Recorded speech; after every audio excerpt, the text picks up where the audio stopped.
destined for greatness. My name is written in stars, and I will give everything, all that I have to the cause.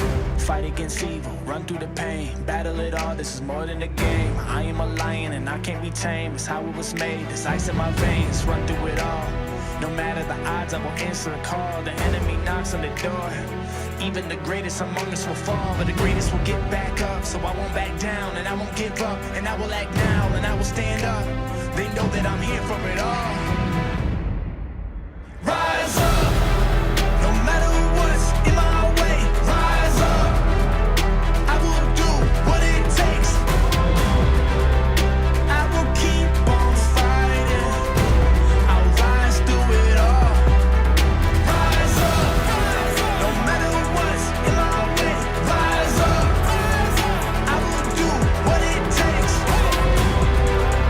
I will keep on fighting. I'll rise through it all. Rise up.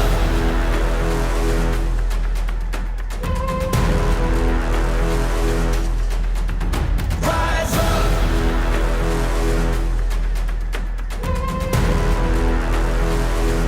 Yeah. Walking through the shadows, I see the hangman as he stands at the gallows. The breath of the beast, the gnashing of teeth. But I won't retreat, I won't deplete. I will succeed, I got all that I need. I am prepared for this moment. I see my future and my destiny is calling. The battle is on, I will rise like the sun. I'll get it done. One day I'll look back and see that we won. I hear victory song. This is my victory song. Rise up, no matter what's in my way.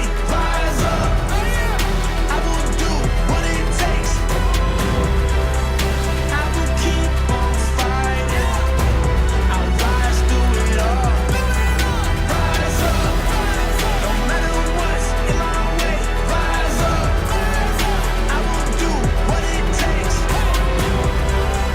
I will keep on fighting. I'll rise through it all. Rise up.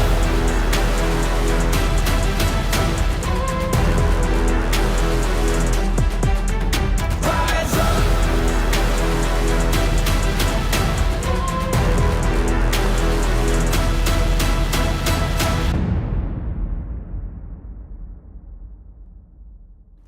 Let's freaking go, everyone. It is Sunday afternoon after a nice victory over the LA Lamb Chops. We had some lamb chops today. Came a little close for our comforting, but at the end of the day, 2 wins this season, and we are the top of the NFC West. Let me introduce my boy that needs no introduction, my brother from a different mother, Brandon. What's up, brother? What's going on, Beto? Thanks for having me on, man. Absolutely, my friend. Absolutely. Looking forward and talking some football. Melissa, if you're listening, I sent you the link if you want to pop in. Dion might come in a little bit later.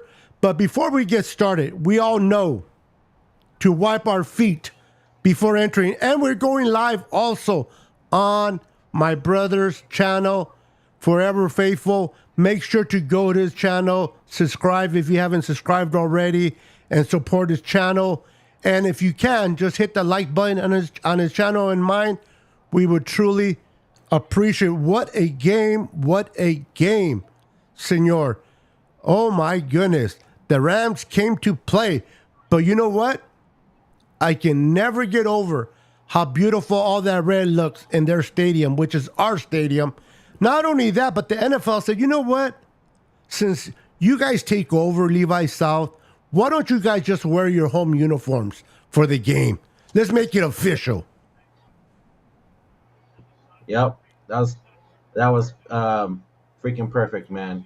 And you know, they kept showing the crowd today on TV, and I mean, it was completely a red out once again. Exactly, brother. It was red to the core. Let's say hello to Melissa in the house. Oh, hold on, guys. Sometimes this get too big for my liking. I don't know why it does that in different channels, but Give me a second. Do-do-do-do-do-do. Puppy power. All right, there we go. Here we go. All right. So let's make sure to say hello to Melissa Royalty in the house.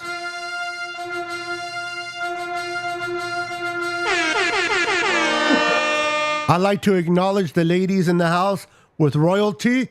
We got Dawn in the house. Royalty.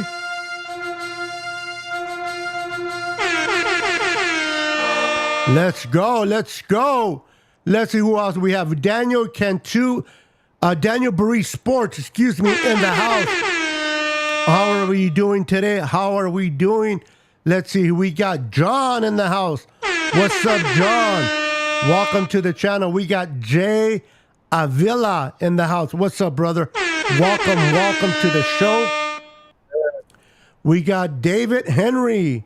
Oh, my boy. My brother from a different mother. Salute to my friend. How you doing, sir? Good to see you.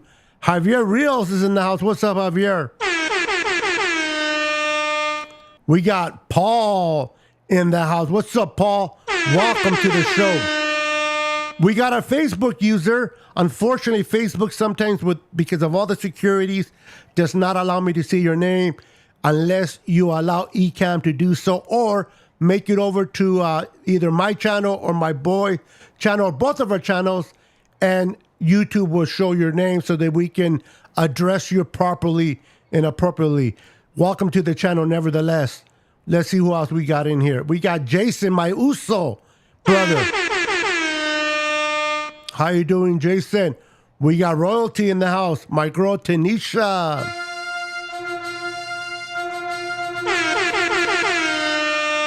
How you doing, Tanisha? Welcome.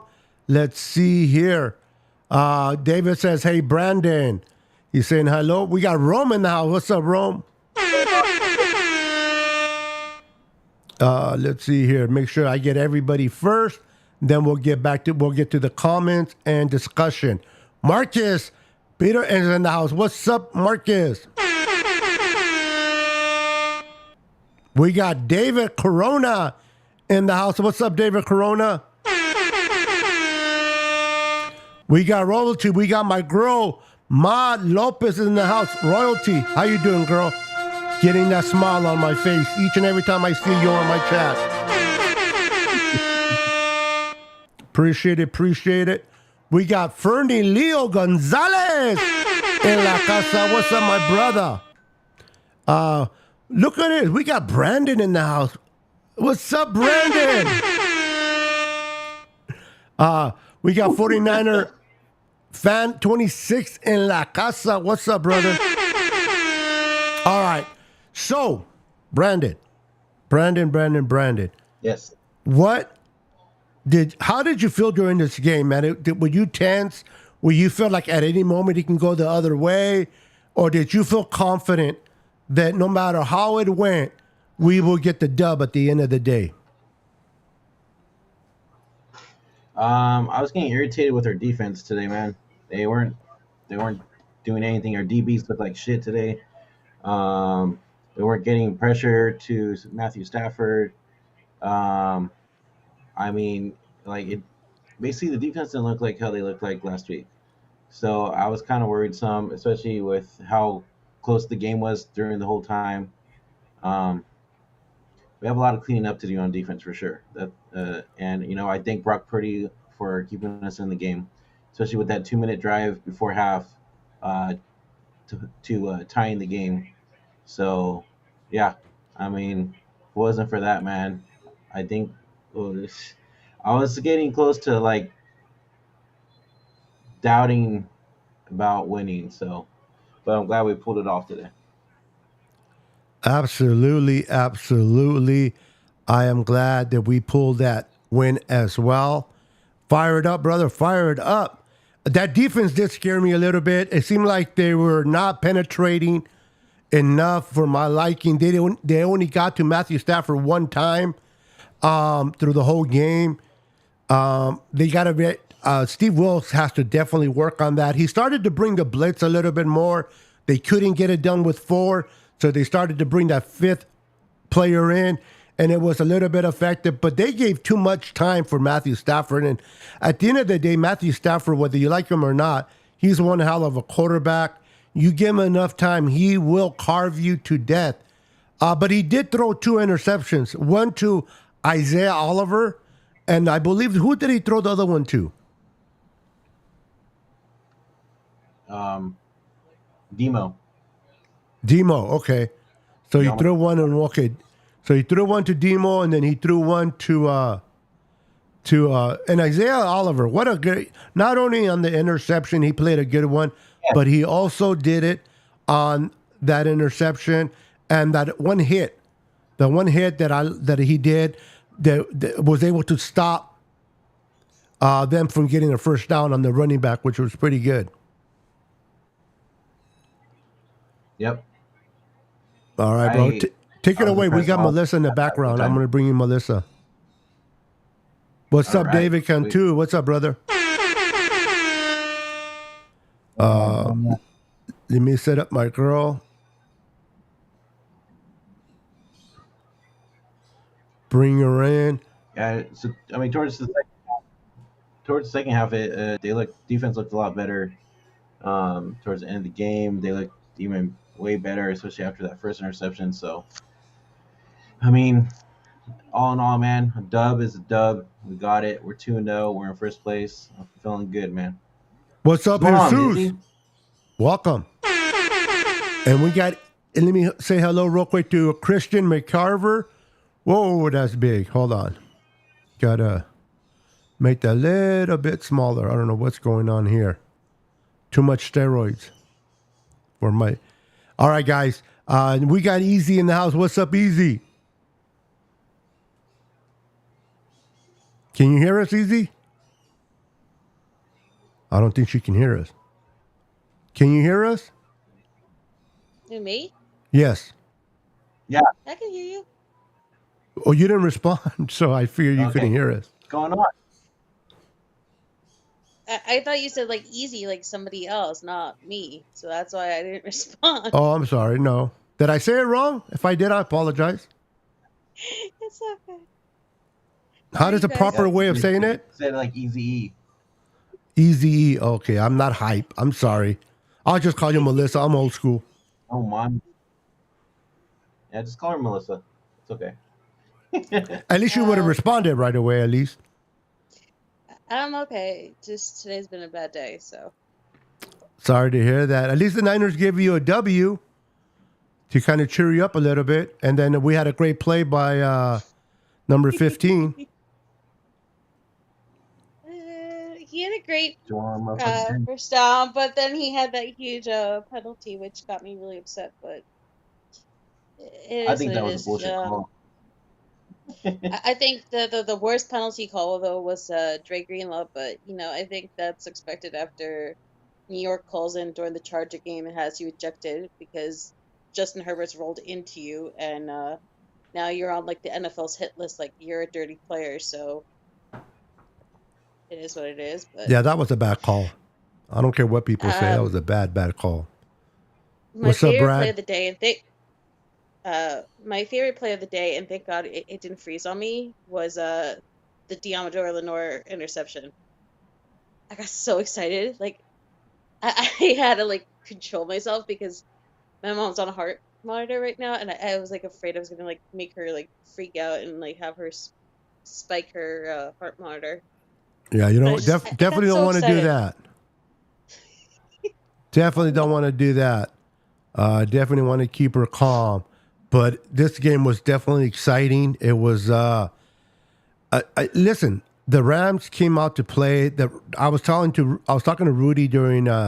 We were texting back and forth, and I was telling Rudy that, hey, he has a good team to look forward to. These young kids look like, give them a whole season or two, they'll start playing good. That kid, number 17 for the Rams, was amazing. He continues to improve and look like he's the real deal. We'll see what happens throughout the year. He was playing hurt with an oblique injury, kind of like what Brock Purdy had when he faced the Seattle Seahawks last year. But he played through it, and played very well. I think he had like 23, 24 catches, which is crazy. But part of it too is because our defense was not putting pressure on Matthew Stafford the way that we are accustomed on seeing. So we was kind of like, what's going on? You can't give this guy all that time because he will tear you apart. The good thing is the defense being a veteran was able to get their act together and pull out the win, but that got a little too close for my comfort. Hell yeah, it Yeah. did. I a lot of the penalties, man, are stupid mistakes. That also helped out the Rams too, and you can tell how pissed off Kyle Shanahan was getting with these penalties. So, I like I think said before, a lot to clean up for sure. I think also what didn't help though was that the defense not only seemed gassed, but like whenever it seemed like they had finally gotten the ball, somebody would have the ball go right through their hands, and the drives would keep continuing. And it felt like it kept draining them the longer it happened. So like when Fred Warner I think dropped one, I think Greenlaw dropped one. So like when those all those constant turnovers kept being dropped, I think that put much more pressure on the defense than needed to be. Exactly. Exactly. Um, oh man. Christian McCaffrey had a day. Brock Purdy played well, didn't throw a touchdown in this game, but didn't turn the ball over either. I love the way he ran in for that touchdown right at the end of the a second quarter, excuse me, before we went into the half. It was like, what was it, 1 second on the clock, where it was either going to be we're going into the half down by 7 or tied up. What do you guys feel? Did you guys feel that when Brock threw it away, that he could have went out of time? Do you think that time clock manager kind of gave us an extra second? Any one of you? I mean, I never saw it. I, My internet froze up for that, and I didn't get back in until the third quarter. But I saw the replay of the actual touchdown. I think today was good in a sense. Like nobody wants it to be that close, especially with the Rams. But I think Brock Purdy needed a rough day, especially against a divisional opponent. I think things have been a little easy with him, and he's never had that close game or that from behind game. And the fact that he got those points from being behind, because I don't think he's ever been behind in the game so far, was a huge deal for Brock Purdy to overcome. Yep. But that's yeah, just me. and also too is the three overthrows that he had. Um, I think there are all three possible touchdowns. Um, I know the Debo I one was there was nobody around him for yeah, yards. yeah, I think so was I think there was a one to Jennings too, I believe, right Hmm. in the middle, And I down think the the other middle. one, and I think one might have been Brandon. I could be wrong on the third one though. Yeah, Um, the other one was you down the line. and then I really love the what was it, third down play to George Kittle, where you could totally tell him and Brock Purdy were off on the different pages, and Kittle came back to the ball and not only got the first down, but kind of like saved the drive at the beginning of the game. And I think for everybody who keeps saying that Kittle is useless or he's overdone or we should trade him, like these are the reasons why you have a George Kittle on your team. These are the kind of plays that are too important to not have him be part of the Niners. Not only do they have the Yeah, Iowa connection and they clearly have a camaraderie between the two of them, but George is that guy that's going to say, Jawan, you can't crack block like that. Brock, I got your back. You don't have to worry about like missing throws. Like at the end of the day, I think certain veterans, as much as the team might not like that they're giving the stats or points that they want, need to be part of your franchise to help out keep things level headed and keep things grinding when things get tough. Yep, I agree. exactly. Sorry, guys. I was trying to get on Twitter and they logged me out, so I had to log back in so I can put the link in for some people that might want to come in. Okay, no worries, sir. But oh man, at the end of the day, we're 2-0, and problems can be fixed. Things can be adjusted with a dub. We're first place, and now we're going within a short week, and we'll be at Levi's for the home opener against the Giants. Which I don't know who won. Did the Giants win or the Arizona? Giants won last second. Wow. Literally The Giants won. last second. Gano barely came in, got the kick. They held off the Cardinals. I mean, it could not have been any more last second. And Okay, because I Saquon know the Barkley, Cardinals were winning big time in the first half. So Cardinals. yeah, Saquon Barkley also got banged up really badly. I think they were at one point 21 Yeah. to nothing, or was it 28 to Just a nothing? single. And they stormed back, so they were down like by 20 plus something, and then they came back. So interesting. yeah, Interesting. but the funny part was, it didn't even happen until Dable like pulled the Shanahan, opened up his play sheet, and he's like, "I'm taking over. I had enough of this." They didn't have a single point before that.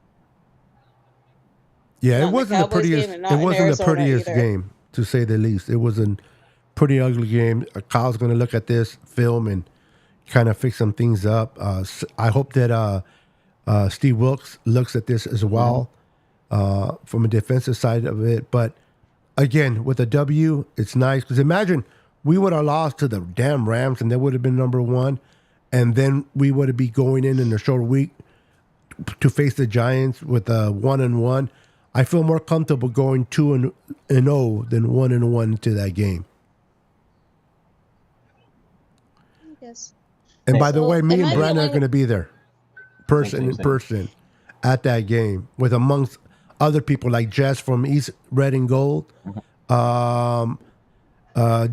Brandon's dad's going to be there. My younger brother and his my nephew's going to be there, amongst other people. So Bash from 49er Minded and I believe his sister or his friend is going to be there. So I'm looking forward to meeting some people, you guys especially gonna meeting go- Brandon.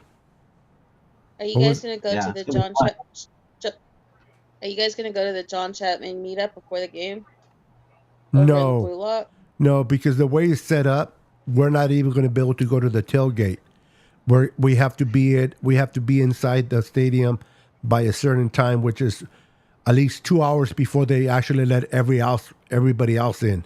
So we'll get to see the players practice and warm up, but once we're in the stadium, we have to be in there. We can't go out, so we're not going to really be out there with the Niners faithful.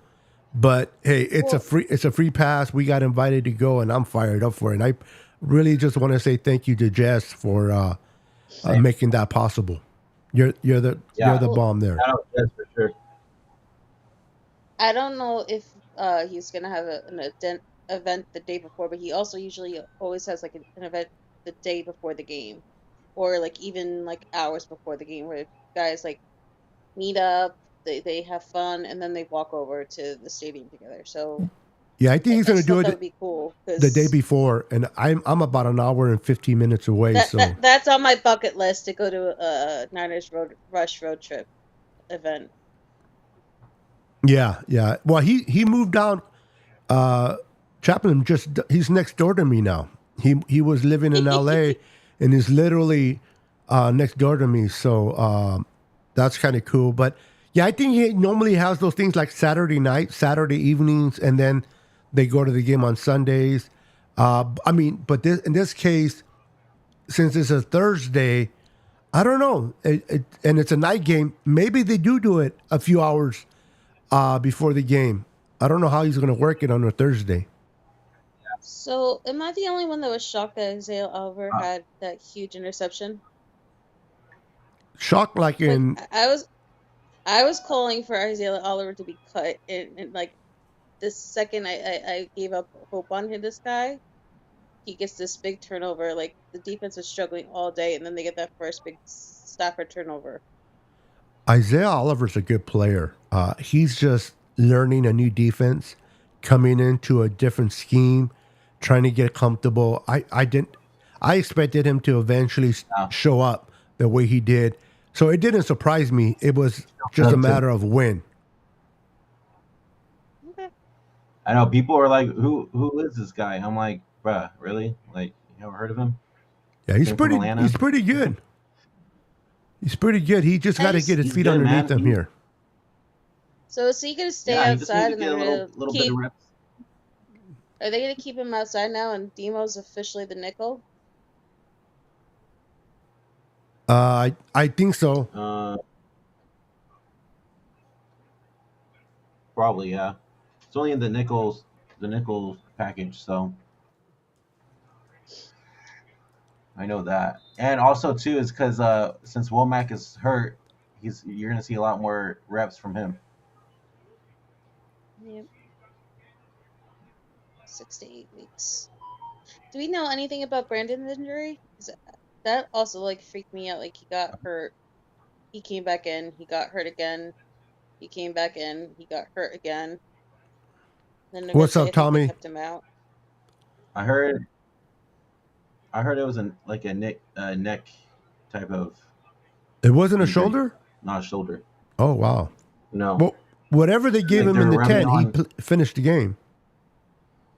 Yeah, they put it on his neck because I thought it was a shoulder too, but they were saying it was the neck. The announcers did at least. It's I think butt fumble guy. What does he know? I can't stand it. Mark I couldn't M- stand him, Mark bro. He's being Sanchez annoying. Mark Sanchez could have not been more like Maurice Jones-Drew homing the Rams the whole game. Bro, Yeah. you're telling me, This is why I bro. don't listen to no announcers. I watch the game on mute. I always do. I watch the game on mute because it's too much of a distraction from these idiots and their commentary that I just rather look at the game, concentrate on the game, and get my own insight. Because these guys make some homerism remarks, and it's just like, and then they try to be so vivid. I'm like, oh my god, is he okay? I'm like, dude, I don't need to hear it. Just I can't listen to none of them. Not even the only one that I could listen to one time is what's his name? Not Troy, but the other quarterback from the Dallas Cowboys. What was his name? The one that Romo? couldn't win. Tony Only Romo? won one playoff. Yeah, Romo. Romo? But he's even no good anymore. So there's Romo? nobody. He's so cartoonish right now, especially since they gave him that Romo vision thing. And he tries to be like Peyton Manning now and Yeah. show you what it's supposed to be on the field. Like it's like, Tony, we get it. You have a brain. You've always had a brain. Just please shut up. Yeah, I can't deal with it. I can't deal with it, guys. It's not what I like to. I like to look at the own game, and I'm trying to make my own assessments of what's happening.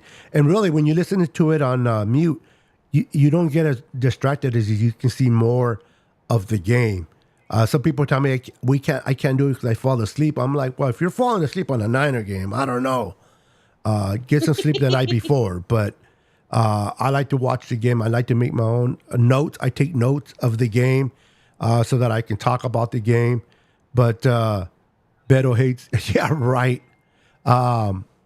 He's Tommy talking his nonsense.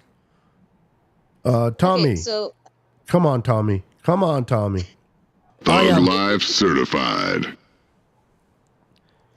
so who impressed you more today with their tight catch on a throw from Purdy? Ayuk or Jennings?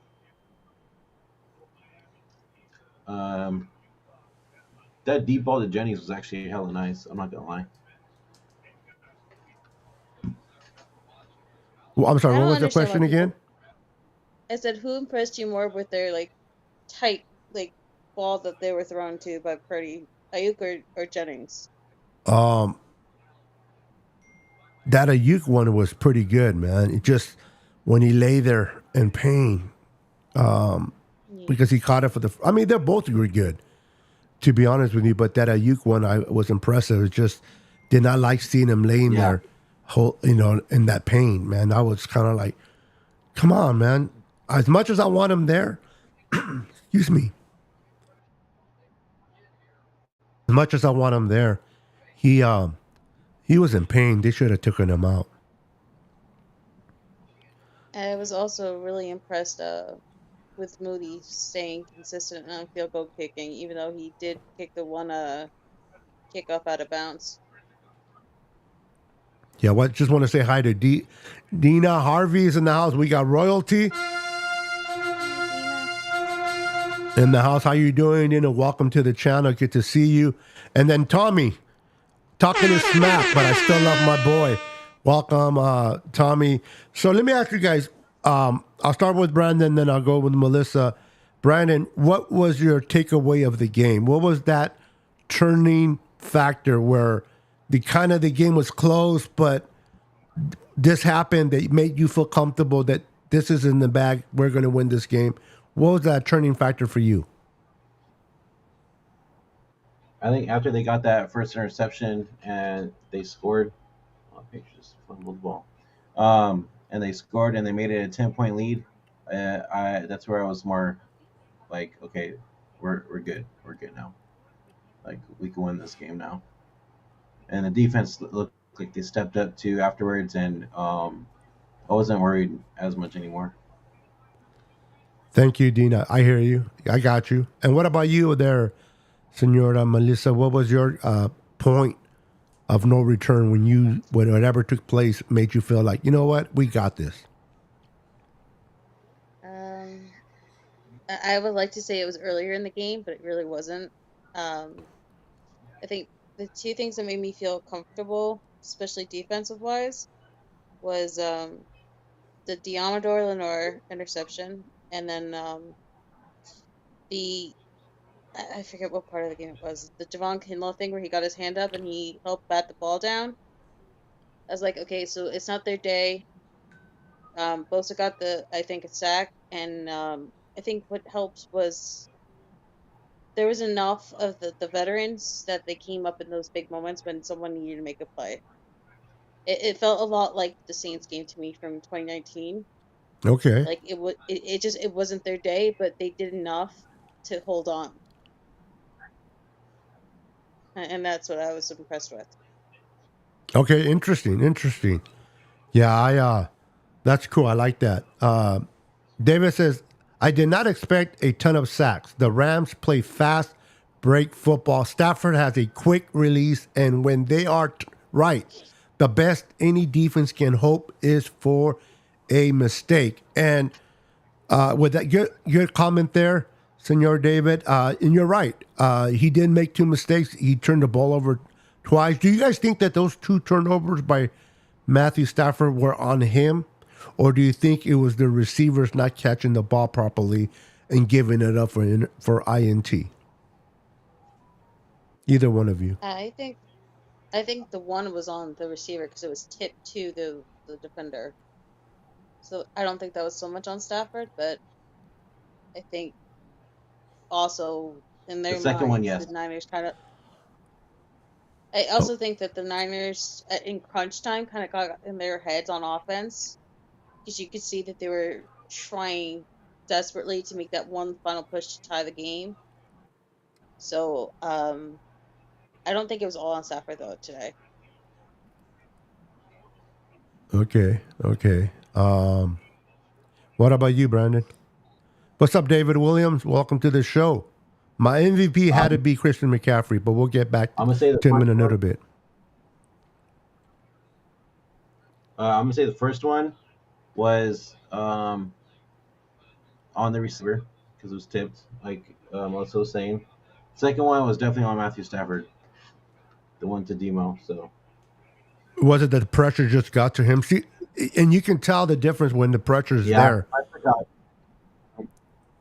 You give Matthew Stafford time, he'll tear you apart. If you put pressure on him where he gets antsy feet, he tends to make mistakes, and he showed it. So we'll see what happens the next time we play them. I don't think we play them into the end of the season, so we don't have to Week worry about 18. them all the way to the end. But overall, I like what happened in this game. I like that the Niners were able to kind of regroup a little bit, if you will, particularly in the fourth quarter, and kind of run away with it. But I was asked earlier by David Williams who was my MVP of the game, and to me, it what had to be Christian McCaffrey. I think he ran for over 116 yards and a TD. That guy is always on fire. But I also got to talk about our offensive line. Coven McKivitz played pretty damn good. Did you guys hear Aaron Donald at all today? Nope, he was No, quiet. but I think that usually is what happens, though. Kyle seems to have Aaron Donald's number the most in that first matchup.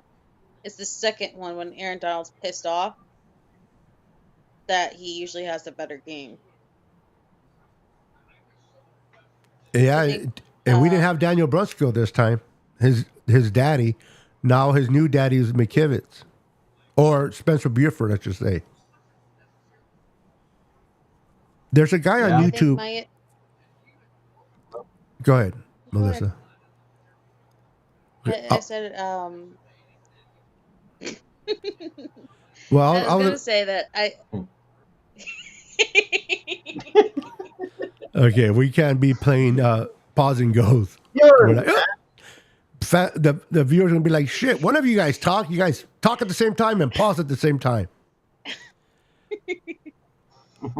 What I was gonna say that I forgot the name of the guy on YouTube, but this guy broke down the offensive line of the Niners, and I really like his the way he presented it on his YouTube on the breakdown, and how even though McKivitz gave up 3 sacks to T.J. Watt last week, he did pretty good for the most part. Spencer Buford had 2 penalties, but he did pretty good. And the way he actually broke down the offensive line was encouraging, because he showed that a lot of things you don't see unless you see the all 22, which I like to do. And this is why I take my notes during the game, so that I can go back to the all 22 and kind of match it up. So when we talk football down the line about it, but I like the way our offensive line. I think our offensive line did very well today. They gave up 1 sack, and that's it. And we had a great run game. So the way they block, I don't think we talk about that enough. How we are a very, very good run blocking lineman on there. So who impressed you guys the most on the offensive line, if you guys even noticed anyone on there for this game? Aaron Banks. Okay. Aaron Banks. It's just it astounds me how much he looks like a seasoned veteran with only a little over a year of experience. It just you never hear the dumb penalties. You never see the drive killers. You never see him, put Trent in a bad position. You feel safe that he's gonna protect that side of the line. He helps out Brendel and Williams. I'm really impressed with Aaron Banks. Interesting. Yeah, I've been impressed by him. He's starting to really feel his own. He's trying to really now know his place as that left guard next to a big Trent, and he's starting to feel comfortable in that line. Man, this guy's a Mueller and Mahler, and he just tears everybody down. I like the way he plays. I like the style that he plays. Our center, pretty good too. And did you see? I don't really listen to him a lot because I think he's gotten a little too happy talking to the press and kind of phony. But did you guys see that Lynch said last week that on that CMC touchdown that Aaron Banks clocked in at 60 miles per hour at 335 pounds? That's pretty fast. Because they wore the things in their pads, and that's just like, it absolutely blew me away that he's moving that fast. Like, Because that's not like the first guy you think on our offensive line that's going to be that fast and get downfield. Yep, So. yep. Any thoughts, Brandon? I'm gonna say just the whole right side in general, did way better today. Um, just like you said, they didn't really have any. They basically kept that right side of the defense quiet. Aaron Donald was very quiet. Um, I mean, that sack I think was when Purdy rushed up a little bit or something. Um, but yeah, I'm gonna say McKivitz and Burford. Because I like it. I like it. I like it a lot. So I was, like I said, I was earlier. I was going back and forth with Rudy from the Ramilia Sports Report. He's a big Rams fan, and he was very excited about his team. You know, he's talking about the young rookies and how these rookies came out to play, and he was talking all this smack in the first half of the game, and which I let him talk, and I heard him out, and I'm like, we're having a conversation back and forth, and I'm like, hey, at the end of the day, the game is not over yet. I don't care how you start, how you finish. It's who has the W and who has the L when the last minute expires in the fourth quarter. And he was quiet towards the end. And then he starts coming at me with the excuses of why Matthew Stafford threw interceptions or why this or why that. I'm like, I don't want to hear excuses. You have a young team. You have players that are looking good. They're becoming better. But come out of here with these excuses. Don't start talking about excuses. Just accept the defeat.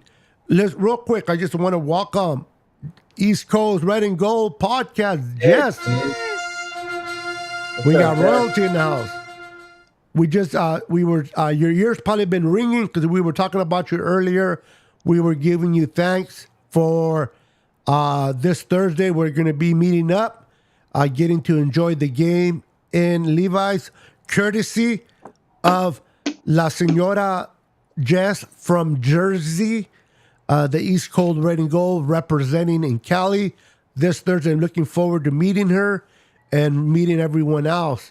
And then meeting that handsome looking dude right there named Brandon. You know? Look how pretty he looks.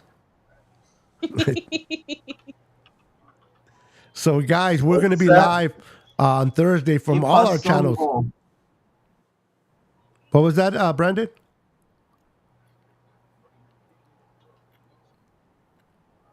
Brandon, no llores. ¿Qué pasó, mijo? Tú sabes. You know how we do it, eh?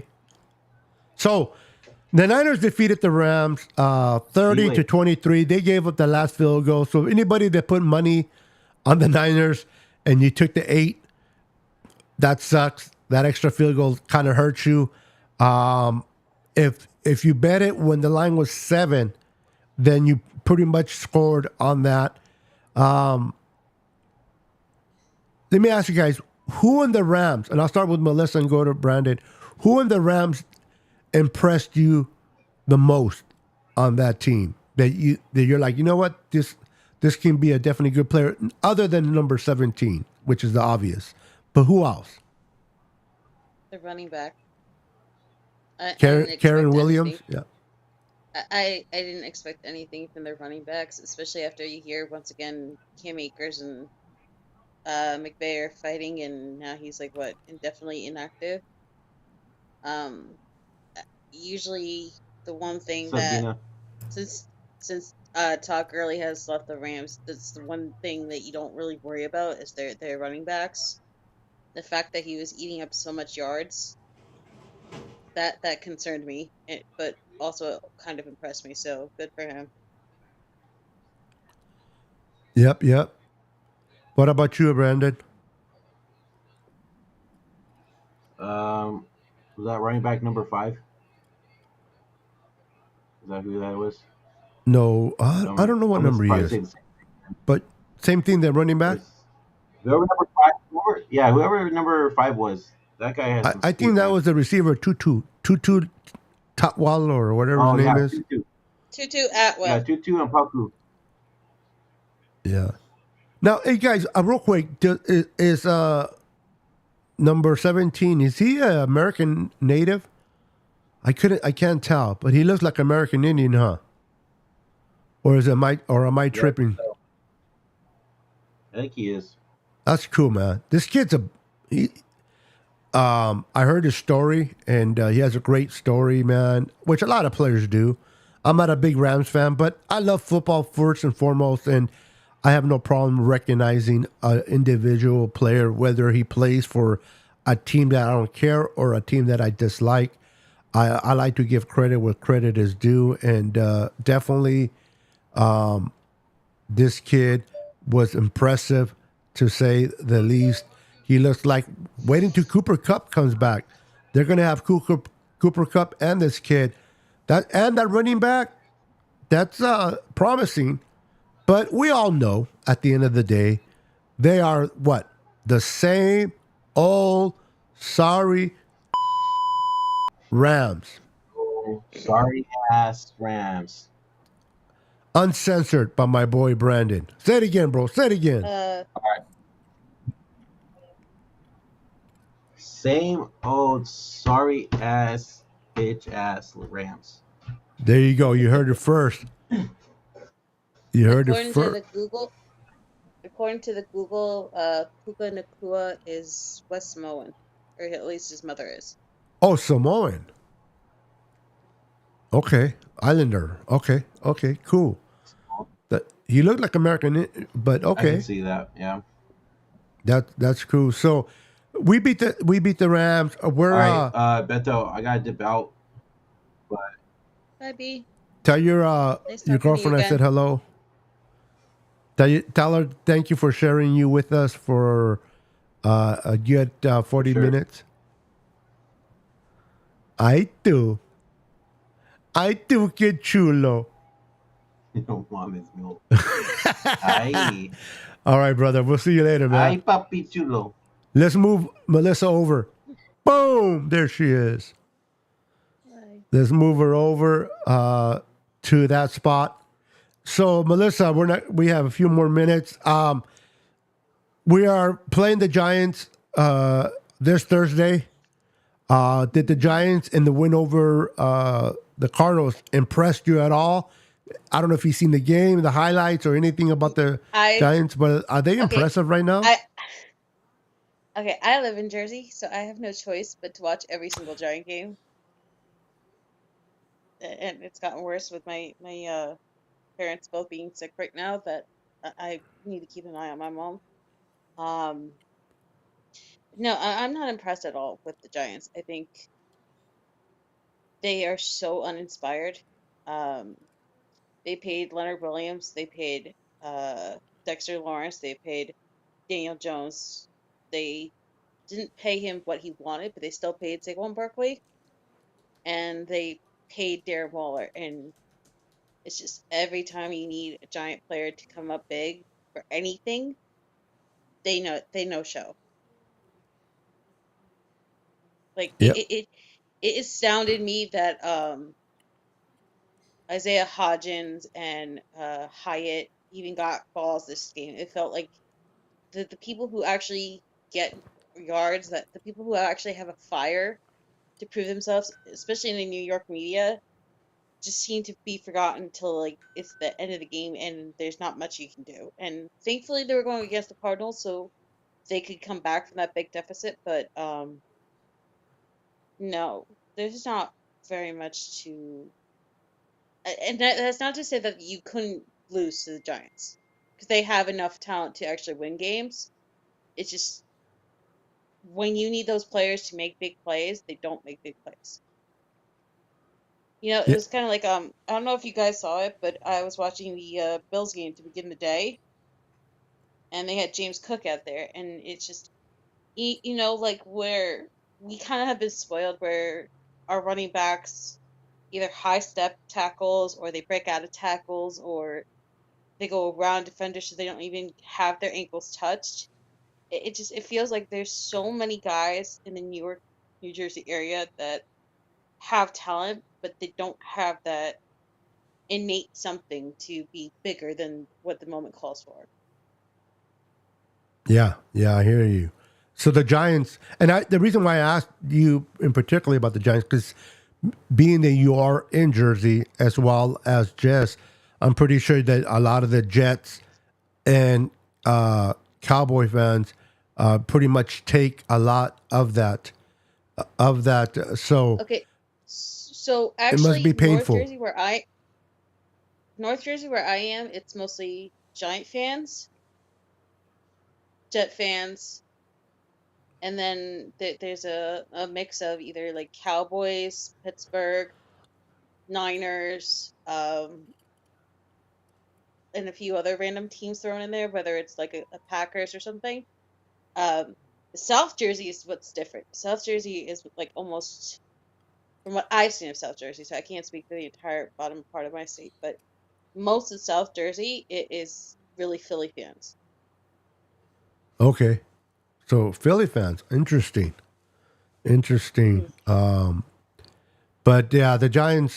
For what I see, I see the highlights and what I saw last week. I watched the one thing I love about the NFL network or the NFL .com has that where if you're part of the NFL Plus, you can watch Hmm. the games in about 22 minutes, which is I like because I can watch a Yeah, the lot of condensed games. versions. Yeah, yeah, Condensed condensed versions. version, and then they provide the all 22 as well. But I like watching because I'm able to watch teams and kind of. I like to watch the teams we're either we're gonna Okay, play in advance, see how they're doing. so the main thing for the Giants that you have to know is their offensive line, and I mean this in the sincerest, nicest way. If you have a Giant relative, and I have many, it's trash. Okay, Andrew Thomas is hurt. Lewinsky is on and off, mostly off, and Evan Neal is just Daniel Jones. Hold on for your life. I can't even tell you who the other guys are on their offensive line. It's just so unremarkable that the way that they expect this guy that got paid 40 million a year to be able to do anything. And it's not like he doesn't have talent because we've seen it in 2020 when he was running all over our defense. I mean, I wouldn't choose Daniel Jones as a quarterback, but he has the arm, he has the running ability, but he's just like running for his life. Interesting, You interesting. know, That's you good know to what it know. reminds me of? It reminds me of Stafford last year. You know how Stafford was like kind of running for his life. He never had any kind of time in the backfield, and then when he did, Stafford was holding onto the ball so much because he was just trying to make that one hold that his offense line gave him mean so much, and it always used to back bite Stafford in the ass before he got hurt. That's what it feels like with Daniel Jones. Like the plays that he has good coverage for his team, he tries to force it or do the big plays, or he doesn't see the field because he's running for his life. And then the other thing that's concerning for the Giants is that they always play for the down. So like if they're like in a third and long situation, they're either literally playing for the down, so it would be like 3rd and 12, or they play like 3 and 8. So they throw like a little 5 yard tosser, and they just expect the guy to make the up the like the last 8 yards they would need. So I mean, I wish I could talk nicer about them, but I really can't. Like Graham, I think it's Graham Gano. I forget what their kicker's name is. Is they like the only reliable Giant that I've seen over the last couple of years.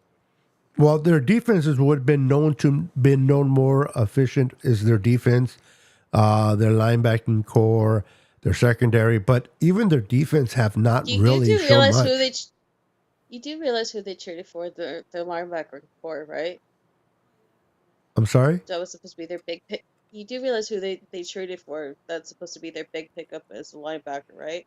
No, I don't really pay attention to the Giants that much. Who's that? They they traded for Isaiah Hodgins. I mean Isaiah Simmons Oh, that's right from from the the Cardinals. Cardinals. Yeah, yeah. He's trash. You know the guy that you know the guy that the Cardinal fans named as the Kittle Gobstopper. Yeah, yeah. He's trash. He is trash. I don't know Yeah, how. I forgot that he was traded to the Giants. That's right. I forgot. What's up, Damian Lee is in the house. How you doing, brother? He says, I bet Kelly Stafford is pulling an Ike Turner on Matt Stafford. Matt Stafford, when you put pressure on him, Damian, he just gets thrown off and makes mistakes. He made a lot of good plays because, unfortunately for us, we were given enough time until we brought that fifth option in, and we were able to disrupt his timing a bit. And you see what happened by throwing 2 INTs our way. And congratulations to Isaiah Oliver and Lenore for capitalizing on both of those interceptions. And Bosa. My heart broke so much on the Dion Lenore play. I was like, can he ever just get a pick six that's allowed? Like, his one pick six had to be on the Bosa flag from the Seahawks game. Yeah. So, Melissa, anything? I'm hitting about an hour. Anything you want to say? Any last things that you saw in the game that got you excited going forward? Is there any improvement that you think, in your opinion, the Niners better get their ass together? If they don't, we can struggle going forward. Any insight you want to bring to the viewers? Okay, so I think what impressed me most was the offensive line at least cleaned up their constant penalties from the previous week. Lenore, I don't believe, had a penalty today, which also made me happy. Because he was getting way too much hate for one bad day. I think the thing that shocked me the most, and I hope gets cleaned up the most, because I know the Giants will make you pay for this if you do it like you did today, is to clean up the tackling. I was shocked how so many guys went for tackles and just people broke free. It wasn't just like from random guys either. It was like from Fred Warner and like the people who you think are surefire tacklers just for some reason had a bad day today. No, I agree. But you know what? No excuses. You're absolutely right. No excuses to missing on tackles, but it's always good to be able to fix that, look at that on tape, and improve with a W. Getting that W. I'm not throwing any hate or shade on the defense. No, you're pointing out what you saw. But I do think those are concerning things. If not against the Giants on a short week, then they're concerning habits for into the year. Because we all think that we're going to the playoffs. We all think that we're going to be a high playoff seed. But these are the kind of things that kind of like establish early in the season. If they're not addressed quickly or fixed quickly, they can kind of linger in those kind of bad moments when you start struggling again. Yeah, no, I'm with you. Like but when we had that bad game against Atlanta in 2019, that was concerning for me how lethargic we were on both sides of the ball. And I know that was like after the huge gauntlet, and it was after 2 straight games on the East Coast, between the Ravens and the Saints. They were both grueling games, and you won one and you lost the other. But it's just those kind of things. Like I always say, when I see my team going up against certain teams, my biggest concern is penalties, injuries, and the Niners being the Niners. And it's not to take away from what the Rams have on talent. It really is just something about certain teams or certain matchups where if you're not like legitimately on cue, you will lose the game. Absolutely.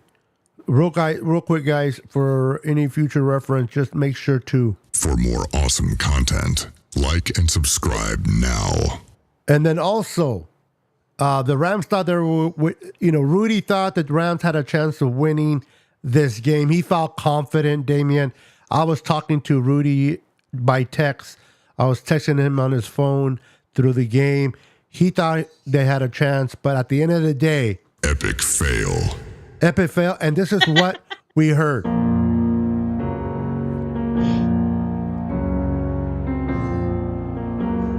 And at the end of the day, the Niners were on the. Here comes the money. Money, money, money. Niners were on the money, baby. And the Rams and all the Ram fans are Loser. They are losers. Big time losers. And we, after this game, this is what we did to the Rams in their house. Flushed them down the toilet. Did you guys, before we leave this show, what did you guys think about all that red in Levi's South? People, Rams particularly, do not like this. They don't want to talk about it. Rudy in particular loves to talk about Levi's North instead of Clara about this or that. But listen, we take over Levi's South. You mean that ridiculous flag where they said SoFi North? Yeah. And we take over that stadium, so much so that the NFL said, you know what, guys? Since that really is your stadium, why don't we allow you to wear your home red on the road? No. Okay, so you know the funny part was that was also partly because they hate the new Nike Ram uniforms. Yeah, I know. I think it was the gray ones they made. But it was I forget what part of the game it was. But some guy came in and he was a Niner fan and he had a flag and it said like Niners home or something. And I got like the biggest kick out of like the announcers like making a big deal out of it. Like they've never heard of this whole Levi's South thing before.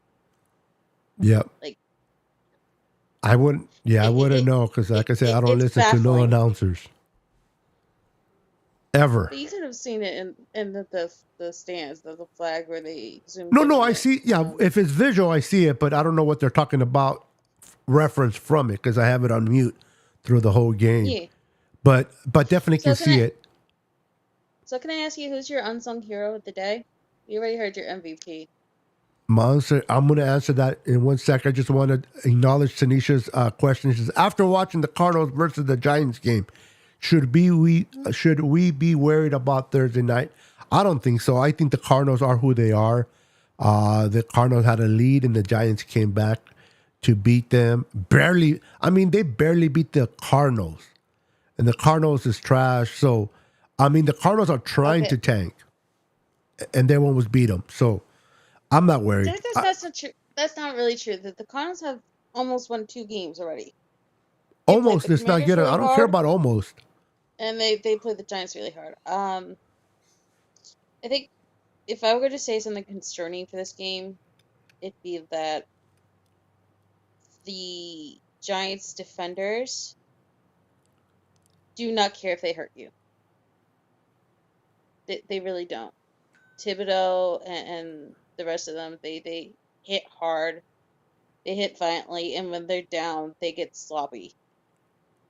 So that would be my concern, mostly for the Giants. But trashy teams, especially on a short week, normally do that. You know, when you can't compete, you play unfair. I absolutely agree with you. Like I said, and I really hate doing it because I want one decent team from MetLife. I mean, I still want to call it Giant Stadium, but they destroyed that stadium. There's really not much. I mean, I want the team to remember that Daniel Jones will run it. I mean, he might trip himself, but he might run it in for a touchdown or a big first down. And then to just not sit and get comfortable and take them seriously. Because that would be embarrassing for me if they lost to the Giants. Yeah, I mean, on any given Sunday, anything can happen. But I think Kyle Shanahan has this team humming. I think this team, even though they beat the Rams, I'm pretty sure they felt that they should have done better. And they're going to see a lot of things they did not do very well. And I got a feeling, even though it is a short week, they're going to get it together. They're going to fix it. The missed tackles, as embarrassing as bad as they were, but history has shown that Fred Warner doesn't miss a lot of those tackles. Greenlaw doesn't miss a lot of those tackles. So everyone has a bad day, and unfortunately, the Niners showed a little bit of it. But we got the W. We're 2-0, and now they're going to play the Giants, and I think the Giants are in for a ass whipping, if you ask me. I also think that the Steelers game took a lot of defense, keeping it down to 7 points, because you could kind of see throughout the game Bosa being on the sidelines and he was kind of winded. You don't really see that from Nick Bosa. Like the one time in my memory that sticks out was when he had that interception from Kyle Allen during the Panthers game, and he kind of got winded after trying to run it back. But I think those are all correctable offenses. So, like I said, my main concern for the Niners going forward is the Niners don't beat the Niners, and we don't get penalties or bad injuries, because those are always our Achilles heel. That's always something that could happen. Hopefully, it doesn't. I mean, Brandon Ayuk was a scare. Hopefully, we don't do that. But guys, we have come to that past the hour mark. I just want to say thank you to both of my guests tonight. Brandon, that was on here earlier. Appreciate him coming by. Melissa, stopping by and hanging out with us on the channel. Appreciate her. And everyone in the chat. You guys are the real MVP, the chat, because this channel would be nothing without you guys, your participation, following me, supporting my group. My channel has been growing, and it's been growing fast. I appreciate it very, very much. You guys are amazing. So thank you to each and everyone that came into the chat, participated, talked to one another. The chat was popping. Once again, congratulations and thank you to my guest, Melissa and Brandon. You guys are amazing. So make sure to check out our next time we go live by subscribing and hitting that notification bell. So when I go live, again, you will be notified and you will not miss out another episode of the Niners Sickness. Melissa, thank you for stopping by. Appreciating you having you as a guest. And enjoy the rest of your evening, and everyone be blessed. Can I get your unsung hero real quick? Yeah, okay. So be blessed and make sure to follow Brandon and myself on our YouTube channel. Unsung hero for me was Brock Purdy. Okay. Brock Purdy was my unsung hero. He got no touchdowns, but he did what he had to do to get the ball to his playmakers, and he is the oil that runs this machine. So he's definitely my unsung hero. Mine is Deshaun Gibson. Deshaun Gibson? He doesn't always have to get the big play or big interception as much as you would like, but I think he's that glue that you've missed since Jimmy Ward left. I think he's that seasoned vet, the veteran. He's the one that kind of keeps everything locked down in the secondary. He keeps Talanoa calm when Talanoa starts freaking out about a play of his. I think he's really good at playing with the constant change of corners. And I think Deshaun Gibson came up also big on a few plays where Stafford was throwing in for the red zone, and he was always there around the ball. So I think Deshaun Gibson is my unsung hero. I like it. All right, guys. Thank you for tuning in. Have a wonderful, wonderful day. Enjoy the rest of your Sunday. Enjoy Monday Night Football. 2 games tomorrow. Also, keep an eye out for my channel, Brandon's channel, Jess's channel. We're going to go live from Levi Stadium on Thursday. So watch us there. Also, keep in mind on 49 Reminded, he'll be on there as well. Have a wonderful night. Have a blessed night. And we'll see you on the next. Can I shout out channel real quick? Yeah. Please check out both Culps, Brian and Tony Culp. They both have channels, and Tony Culp has a show most Saturdays for Ladies of the Empire, and she has all female co-hosts.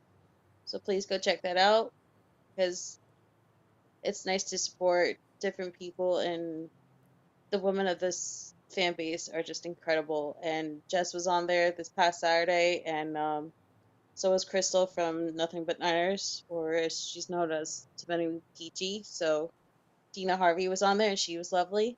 So please go check those out, because it's nice to help out a new channel.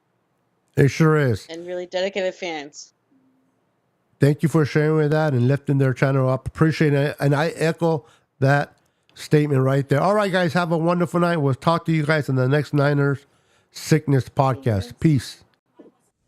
10, 9, 8, 7, 6, 5, 4, 3, 2, 1, 0.